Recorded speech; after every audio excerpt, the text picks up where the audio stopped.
پھر ہم نے یہ سوال کرنا ہے کہ کیا ہم حضرت صلی اللہ علیہ وسلم پر درود بھیجنے کی باقاعدہ کوشش کرتے رہے ہیں یا کرتے ہیں،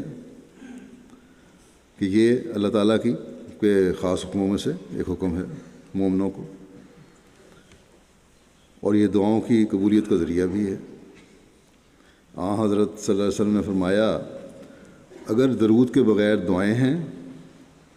تو یہ زمین اور آسمان کے درمیان ٹھہر جاتی ہیں۔ اگر تم نے درود نہیں پڑھا اور تم دعائیں کر رہے ہو تو زمین سے اٹھیں گی دعائیں، آسمان تک نہیں پہنچیں گی، درمیان میں ٹھہر جائیں گی، اور کیونکہ ان میں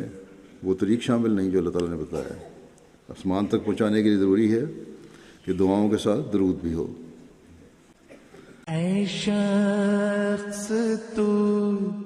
جان ہے ہمارا،